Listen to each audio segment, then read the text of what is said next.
Hey, this is Joe Price. We're working with the Europe team at Family Search, and I'm really excited about this collaboration we're doing in which we're combining the US 1910 Census project with people who were born in various countries in Europe, and we're starting with people born in England, Wales, Scotland, and Ireland.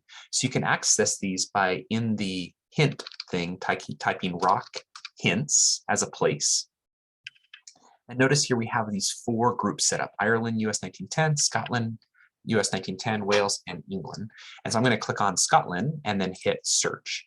And notice it's going to pull me right in here to these dots. Now all these people were born in Scotland, so the location of the dots doesn't really mean anything. We just tried to put them in the general area of Scotland, but the dots just allow you then to click on a hint.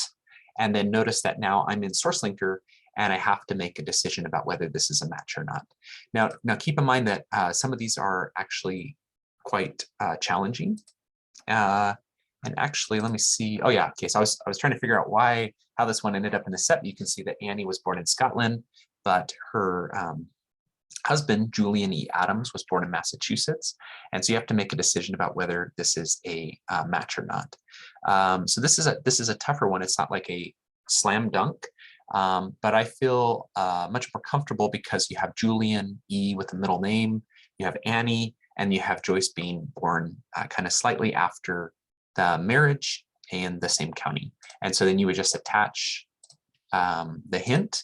And the great thing about this hint is it just allowed us to add a new person to the family tree. Okay.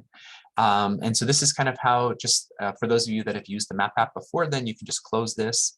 And you can hit refresh at any point, but you can click other dots.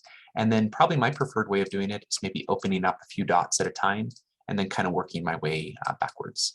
And then notice I can always just refresh, and then any dots that have been clicked would disappear. And then I can go back and do another search if I want. But notice here, I have a hint. I have a hint. This one looks like a relatively easier one. And then here I have another hint. And keep in mind, some of these will be hard to tell if it's a match or not because we might not have enough information to decide. And so you can always skip these hints and they'll be kind of elevated to a higher level, and we'll address them later. So what I would really focus on is hints that you feel pretty confident that they're a match. And we're super excited to have your help with this project, and feel free to share this with other people. We think this is a great way for us to create a strong connection between people living in the US and people living in England, Wales, Scotland, and Ireland.